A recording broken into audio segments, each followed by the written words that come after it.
साथियों नमस्कार। खबर छत्तीसगढ़ के आज के कार्यक्रम में आप सभी का स्वागत है।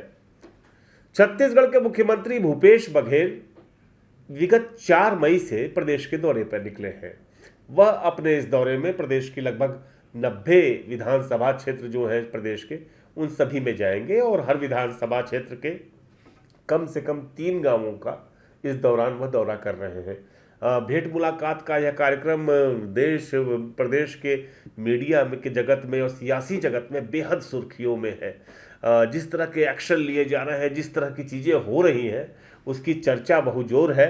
और यह भी कहा जा रहा है कि यह 2023 का जो विधानसभा चुनाव है, ये दरअसल कांग्रेस किस वेग से लड़ेगी, किस गति से लड़ेगी, उसकी एक झलक है। हमारे साथ आज के विशेष मेहमान हैं आयुष पांडे जी, जो AICC की मीडिया सेल के नेशनल कोऑर्डिनेटर हैं और कांग्रेस की राजनीति, खासतौर से छत्तीसगढ़ कांग्रेस की राजनीति को बहुत नज़दीक से जानने वाले हैं। आयुष जी, ये हलचल जो मची हुई है खाली 5 दिन के दौरे से मुख्यमंत्री के, कैसे देखते हैं आप इसको? यह हलचल जो है छत्तीसगढ़ के नवा छत्तीसगढ़ बनने की प्रक्रिया जो शुरू हुई है, उस प्रक्रिया में बहुत सारे स्पीड ब्रेकर्स हैं। उसकी स्पीड बढ़ाने के लिए उन स्पीड ब्रेकर्स को तोड़ना जरूरी है। तो यह दरअसल जो 5 दिन का दौरा है, ये पहले स्पीड ब्रेकर को तोड़ने की आहट भर है, इसलिए हलचल मची हुई है। ये हलचल उस 15 साल के एक नेक्सस पे भी चोट है, उस कारण से भी ये हलचल है कि जहाँ पे 10% कमीशन से फाइलें बढ़ती थी, जहाँ कमीशन खोरी का बोलबाला था, जहाँ मुख्यमंत्री को पूर्व तत्कालीन रमन सिंह को ये भी कहना पड़ा था अपने भाजपा कार्यकर्ताओं को कि कुछ समय के लिए कमीशन लेना बंद कर दो तो चौथी बार सरकार बन जाएगी। जो अधिकारियों और सत्ता की एक साठगांठ रहती है। आपको दर्शकों बता दें कि इस दौरे के दौरान लगभग अभी तक केवल 4-5 दिन के दौरे खत्म हुए हैं, 8 अधिकारियों को सस्पेंड किया गया है, निलंबित किया गया है, भरी चौपाल में किया गया है। आज जब मुख्यमंत्री आज दौरे पर थे और वो निकल रहे थे सूरजपुर से, तो फ्लाइट में बैठते वक्त, अपने हेलीकॉप्टर में बैठते वक्त वहाँ के जिला पंचायत CEO को सस्पेंड कर दिया। हाँ आयुष जी, क्या कह रहे थे? भ्रष्टाचार की बात आप बता रहे थे। मैं एक उस समय का वाकया याद दिला रहा था। आप तो वरिष्ठ पत्रकार रहे हैं, आप तो उस समय आपने उसको कवर भी किया कि उस समय जब रमन सिंह अपनी तीसरी पारी खेल रहे थे, तो उनको अपने कार्यकर्ताओं से ये कहना पड़ा कि कुछ समय के लिए कमीशन खोरी बंद कर दीजिए तो चौथी बार सरकार बन जाएगी। एक नेक्सस बना हुआ था नेताओं, अधिकारियों और भाजपा के कार्यकर्ताओं के बीच। सत्ता से पैसा और पैसे से सत्ता का 15 साल तक जो बोलबाला था, उस पर जो चोट हो रही है, उस कारण से हलचल मची हुई है। ये हलचल सिर्फ उन 2 जिलों में नहीं मची है जहां मुख्यमंत्री गए हैं। कार्रवाई हो रही है सरगुजा के क्षेत्र में, बलरामपुर और सूरजपुर के जिलों में, और उसकी आवाज और धमक सुनाई दे रही है दिल्ली और रायपुर के एकात्म परिसर और कुशाभाऊ ठाकरे परिसर में। एक चीज बताइए, जो साफ नजर आ रहा है, मुख्यमंत्री की बॉडी लैंग्वेज से भी साफ दिख रहा है, क्या साफ लग रहा है कि मुख्यमंत्री शायद यहाँ जब मुख्यमंत्री भवन में होते हैं या फिर दिल्ली में होते हैं, उसकी तुलना में जब वो गांवों के लोगों के बीच है, किसानों के बीच है, ग्रामीणों के बीच है, वह ज़्यादा खुश, ज़्यादा आक्रामक और ज़्यादा तेवर में दिख रहे हैं। इसकी वजह क्या है? आवेश जी, ये हमारे दैनिक जीवन में जब हम अपने घर में जाते हैं तो बहुत सहज होते हैं। आप पत्रकार हैं, जब आप पत्रकारों के साथ बैठ के चाय की चुस्की लेते हैं तो आप बहुत सहज होते हैं। आपको अधिकारियों के बीच बैठा दिया जाए तो आप सिर्फ काम की बात करेंगे और वहां से निकल लेंगे। तो एक व्यक्ति जो स्वयं किसान है, वो आज मुख्यमंत्री बना है, वो अपने लोगों के बीच में बैठ रहा है तो क्यों सहज नहीं होगा? उसने खेती किसानी करके अपना राजनीति में कदम रखा और फिर राजनीति के जरिए इस सफर को तय किया। उसे आज किसानों के लिए कुछ काम करने का मौका मिल रहा है, तो वो जा रहा है, किसानों के बीच बैठ रहा है, तो उसको अपने पुराने दिन, अपना वक्त याद दिला आ रहा है। अभी आपने देखा होगा 5 दिन पहले अक्ति त्योहार के दिन मुख्यमंत्री अपना प्रोटोकॉल छोड़ के ट्रैक्टर चला के उन्होंने अक्ति त्योहार की शुरुआत की। तो मुख्यमंत्री भूपेश बघेल आज हैं, कल होंगे, कुछ दिनों बाद नहीं भी होंगे, लेकिन मुख्यमंत्री के अंदर से, भूपेश बघेल के अंदर से किसान कभी नहीं मरेगा। यह वीडियो देखिए आप लोग, ये अक्ति त्योहार का आपको जो बात आयुष पांडे कह रहे हैं, मुख्यमंत्री ट्रैक्टर चला रहे हैं। मैं जब इस वीडियो को देखा तो मैं खुद भी आश्चर्य में था कि मुख्यमंत्री है कि कौन है। एक चीज़ बताइए आयुष जी, ये सवाल विपक्ष ने खड़ा किया बार बार कि बड़ी अजीब सी बात है कि मुख्यमंत्री जब उधर सरगुजा के दौरे पर है तो स्वास्थ्य मंत्री जिनका जो सरगुजा के रहने वाले दंतेवाड़ा के दौरे पर है, ये दरअसल क्या कोई विशेष रणनीति के तहत ऐसा था या वास्तव में है क्या? मुझे एक बात बताइए कि जब कोई बॉलर किसी पिच पर बॉल फेंकता है तो क्या फील्डर पवेलियन में जाकर बैठ जाते हैं? नहीं, बिल्कुल। जब कोई बॉलर बॉल फेंकता है तो क्या विकेट कीपर पवेलियन में जाके बैठ जाता है? जब कोई कप्तान अपनी फील्डिंग सेट करता है तो क्या अन्य बल्लेबाज पवेलियन में जाके बैठ जाते हैं? मुख्यमंत्री इस समय कांग्रेस की टीम जो सरकार में काम कर रही है उसके कप्तान हैं, तो कप्तान अपना काम कर रहा है और कप्तान की टीम के जो प्लेयर्स हैं वो अपना काम कर रहे हैं। सिर्फ टी.एस. सिंहदेव जी ही क्यों, रविंद्र चौबे जी भी दौरे पर हैं, कवासी लखमा जी भी दौरे पर हैं, शिव डहरिया जी भी दौरे पर हैं, सभी मंत्री अपने अपने क्षेत्र में दौरे पर हैं। यह सच्चाई है कि छत्तीसगढ़ के अलग अलग मंत्री विधायक लगातार दौरे पर हैं। अभी कवासी लखमा जी भी दौरे पर हैं, अभी बस्तर गए थे। इनका एक वीडियो बड़ा लोकप्रिय हो रहा है कवासी लखमा के दौरे का, वो भी आप लोगों को चाहिए कि आप लोग इसको देखें।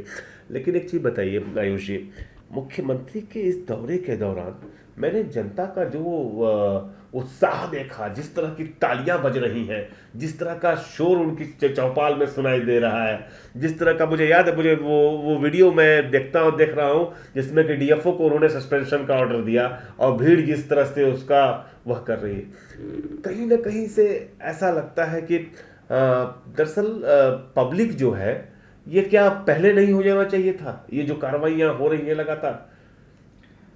देखिए, आप बिल्कुल सही कह रहे हैं कि इस तरह की कार्रवाइयाँ पहले हो सकती थी, आपका ऐसा मानना है। मेरा ऐसा मानना है कि सरकार बनने के बाद मुख्यमंत्री ने समय दिया, पर्याप्त समय दिया अधिकारियों को। पहले उन्होंने योजनाएं स्थापित की, राजीव गांधी योजना, न्याय योजना, उसके बाद भूमिहीन कृषि न्याय योजना, उसके बाद गोधन न्याय योजना, इस तरीके की तमाम योजनाएं, और योजनाओं के क्रियान्वयन के लिए पर्याप्त समय दिया। उसके बीच में कोरोना जैसी एक बड़ी रुकावट आई जिसने 1.5-2 साल तक इस तरीके की चौपालों को, इस तरीके के कार्यक्रमों को बाधित रख दिया। आपको याद होगा कि कोरोना से ठीक पहले मुख्यमंत्री निवास में भेंट मुलाकात का कार्यक्रम करते थे। कोरोना के कारण वो कार्यक्रम रुक गया था, तो उस कारण से भी थोड़ा सा समय लगा। उसके बाद क्रियान्वयन का मौका मिलना जरूरी है। 15 साल, 1.5 वर्ष जब भाजपा की सरकार रही, उसमें जो उन्होंने एक नेक्सस, जिसकी मैं बार बार बात कर रहा हूँ, वो बना दिया था, उससे अधिकारियों को भी बाहर आने में समय लगता है। लेकिन जब पर्याप्त समय हो गया, कुछ शिकायतें आ रही थी, उस पर मुख्यमंत्री लगातार हिदायत दे रहे थे, उन लोगों को निर्देशित कर रहे थे कि ऐसे काम होना चाहिए। जब मुख्यमंत्री को लगा कि हाँ पर्याप्त समय हो चुका है, सारी योजनाओं को इनका क्रियान्वयन चल रहा है, अब उसमें कहाँ रुकावटें आ रही हैं, कौन से पात्र लाभार्थी ऐसे हैं जिनको लाभ नहीं मिल पा रहा है, फिर मुख्यमंत्री ने अपना दौरा शुरू किया है और मुख्यमंत्री जनता के बीच जा रहे हैं। दर्शकों, आपको बता दें कि मुख्यमंत्री के इस दौरे, आज उन्होंने बोला भी है, कहा भी है कि इस पूरे दौरे में तमाम गांवों में गए हैं, तकरीबन 1 दर्जन गांव, वो भी उत्तर प्रदेश से जो सटे हुए, झारखंड से सटा हुआ जो सीमा है छत्तीसगढ़ की, वहां तक मुख्यमंत्री भीतर के गांवों में गए।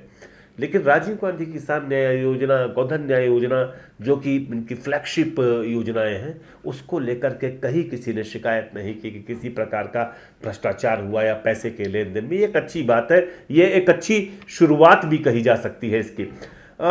एक बात आयुष जी बताइए, ये पूरे दौरे के बाद, इसी बीच कल पता लगता है, शायद इस दौरे का प्रभाव हो या ना हो, मैं नहीं जानता या मैं कह भी नहीं सकता।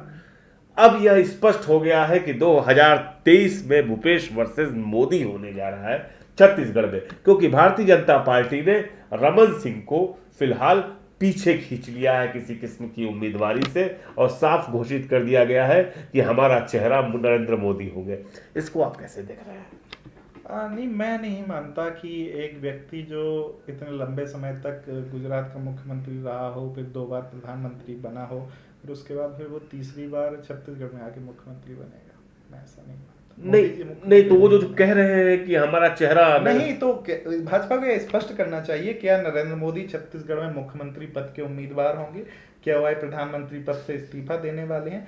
क्या इतनी राजनीतिक और नेतृत्व की नपुंसकता आ गई है भाजपा में छत्तीसगढ़ के अंदर कि उनको मोदी के चेहरे पर चुनाव लड़ना पड़ रहा है? और फिर भी मैं तो कहता हूं मोदी के चेहरे पर ही चुनाव लड़ें।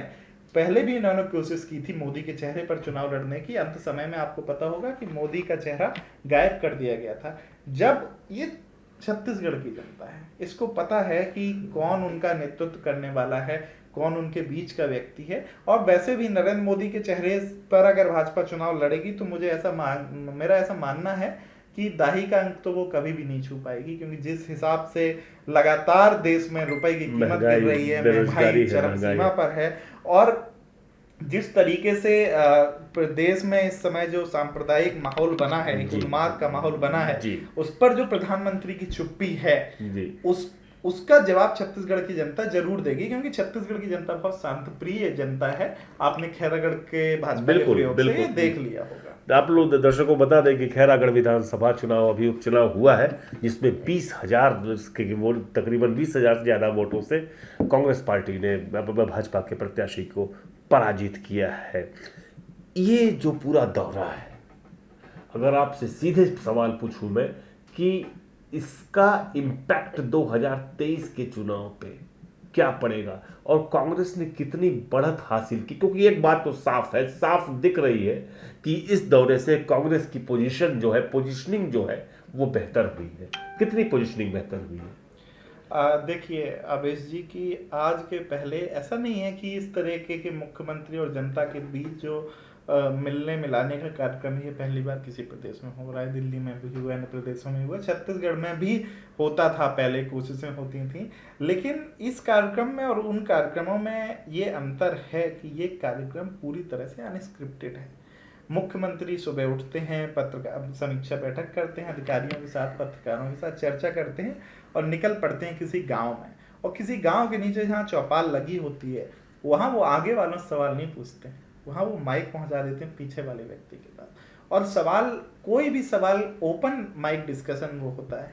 तो ये पूरी तरह से अनस्क्रिप्टेड है, इसलिए जो कार्रवाइयाँ आप देख रहे हैं, यहाँ कोई ये नहीं कहता कि आपको इस स्वास्थ्य केंद्र में चलना है। मुख्यमंत्री स्वयं डिसाइड करते हैं कि मुझे इस स्वास्थ्य केंद्र में जाना है, वहाँ जाते हैं, वहाँ रजिस्टर देखते हैं, वहाँ चेक करते हैं कितने लोग आ रहे हैं, कितनों को दवाइयाँ मिल रही हैं, मरीज से जाके पूछ लेते हैं कि आप अभी लेटाए गए हो या पहले से लेटे हो। तो जब देखिए लोकतंत्र में लोक और तंत्र दोनों चीज़ों का अपना अपना योगदान है।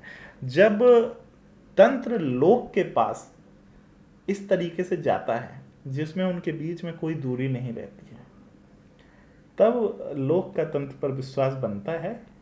और अभी तंत्र के रूप में यहाँ कांग्रेस पार्टी है, तो मेरा ऐसा मानना है कि लोक का तंत्र पर यह विश्वास कायम रहेगा, आशीर्वाद कायम रहेगा।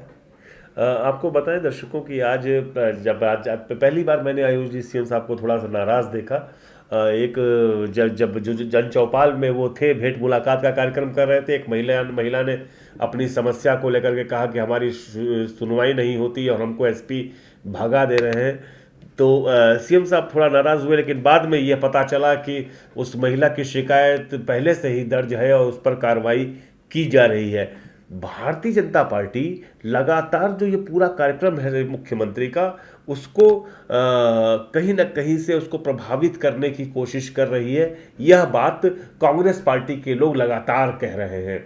आपको हम बताएं कि पहले ये कहा गया कि ये औचक निरीक्षण या अचानक निरीक्षण करने वाली बात है जो मुख्यमंत्री करें, जबकि मुख्यमंत्री का कार्यक्रम पहले से तय है। किसी प्रकार का किसी पर दबाव बनाने की कोशिश नहीं की जा रही है, न अधिकारियों पर न कर्मचारियों पर। पहले से तय है कि मुख्यमंत्री कहाँ जाएंगे, और मुख्यमंत्री की सभाओं में सच्चाई यह है कि हर तबके के लोग, सभी तरह के लोग लगातार आ रहे हैं, और मुख्यमंत्री वहाँ तक पहुँचे हैं जहाँ पर पहले भी अधिकारी तक नहीं पहुँचते थे। अब मुख्यमंत्री का दौरा दुर्गम इलाकों में हो रहा है। आप एक चीज़ बताइए, आपको क्या लगता है कि इस पूरे दौरे के बाद कितनी ज़्यादा फ्लेक्सिबिलिटी, इम्पैक्ट बढ़ेगा गवर्नमेंट का? क्या सिस्टम बेहतर होगा? क्या जनता का विश्वास बढ़ेगा? क्या गवर्नेंस, खासतौर से विधायक अपने क्षेत्रों में और रुचि लेंगे? देखिए, निश्चित तौर पर विधायक को जो वहाँ की जनता चुनती है, तो विधायक कोशिश करते हैं कि अधिक से अधिक समय जी। तक अपने इस क्षेत्र में रहें। लेकिन योजनाओं के क्रियान्वयन की जहाँ तक बात है, मुख्यमंत्री के इस दौरे से एक अधिकारियों के अंदर एक अनुशासन जरूर निर्मित होगा, और जिसकी जरूरत है। अनुशासन नेताओं के अंदर भी रहे, अनुशासन अधिकारियों के अंदर ये भी बात रहे, बहुत अच्छी आपने है ना? कही तो कि नेता नेताओं और अधिकारियों सब में अनुशासन रहे। नेताओं बिल्कुल बिल्कुल। और जनता के अंदर जनता के अनुशासन भीतर रहे। जनता भी तो अनुशासित जिस है। वीडियो की आप बात कर रहे हैं उसमें नेता अपने अनुशासन का पालन कर रहे थे, अधिकारी अपने अनुशासन का पालन कर रहे थे। जनता में से कई लोग अलग अलग स्वभाव के होते हैं, तो जनता में से किसी ने अनुशासनहीनता करने की कोशिश की, तो मुख्यमंत्री को हो सकता है थोड़ी नाराजगी तो स्वभाव, मनुष्य का स्वभाव है, तो नाराजगी। सबसे बड़ी बात है कि पब्लिक से इंटरेक्शन हो रहा है। मुख्यमंत्री ने स्वयं कहा है कि उनको माइक दीजिए। लेकिन क्या है कि जब जिस विधानसभा में वो चौपाल लगी है, उस विधानसभा के व्यक्ति की जगह किसी अन्य विधानसभा का व्यक्ति आके वहां सवाल पूछेगा, तो वहां के विधानसभा के लोगों का नुकसान होता है। इसलिए मुख्यमंत्री ने फिर भी उन्होंने पूरा सुना और उसका समस्या को पूरी बात वो किया, और कुछ सेकंडों की क्लिप वायरल खैर वो तो अपना अलग विषय है, उसका कोई महत्व नहीं है। आप ये बताइए कि आपको लगता है गवर्नेंस बेहतर होगा पहले से? नहीं, निश्चित तौर पर देखिए, बेहतर होने का कोई पड़ाव नहीं है गवर्नेंस में। ये प्रक्रिया उत्तरोत्तर चलती रहती है, और यह प्रक्रिया उत्तरोत्तर चलती रहे, इसी के लिए मुख्यमंत्री का दौरा है। सबसे बड़ी बात है कि जनता को अब ऐसा लगने लगा है कि उनके और सरकार के बीच में अब कोई दूरी नहीं है। अगर कोई अधिकारी गड़बड़ कर रहा है तो मैं सीधा मुख्यमंत्री से बोल सकता हूँ, मुझे किसी की जरूरत नहीं है। ऐसा होने से निश्चित तौर पर बहुत फर्क पड़ता है, सरकार के क्रियान्वयन में भी फर्क पड़ता है। मुख्यमंत्री जब वहां से लौटेंगे, सभी विधानसभाओं का दौरा खत्म होगा, तो फीडबैक के आधार पे जो वो 90 विधानसभाओं से प्राप्त करेंगे, तो निश्चित तौर पर कुछ नई पॉलिसियां भी जन्म ले सकती हैं। तो यही संवाद लोकतंत्र का नियम है, यही सब चलते रहे तो लोकतंत्र की प्रक्रिया चलती रहती है, व्यवस्थाएं बेहतर होती रहती हैं। एक ऐसे वक्त में जब धर्म की राजनीति पूरे देश में, धर्म और बुलडोजर की राजनीति पूरे देश में जोरों पर चल रही है, जुलूस निकाले जा रहे हैं धार्मिक, तमाम तरह के हिंसा हो रहा है, पड़ोस में मध्य प्रदेश है, उत्तर प्रदेश है, वहाँ पे रोज़ कोई ना कोई घटना सुनाई दे रही है। वैसे में छत्तीसगढ़ में विकास की राजनीति हो रही है, तरक्की की राजनीति हो रही है। अच्छी बात यह है कि कांग्रेस के नक्शो कदम पर भारतीय जनता पार्टी भी अब धर्म की राजनीति से परे हट करके कोशिश कर रही है कि उसी लाइन पे चला जाए। एक बात हमेशा मैं कहता हूँ कि कांग्रेस का जो पॉलिटिकल मॉडल है, वह मॉडल छत्तीसगढ़ में निर्मित होते देखा जा सकता है। इस वक्त छत्तीसगढ़ कांग्रेस की लेबोरेटरी बन गया है। हम फिर मिलेंगे आप लोगों से, फिर कुछ बात होगी। आयुष जी, आप आए हम लोगों के बीच में, आप सबका बहुत बहुत धन्यवाद।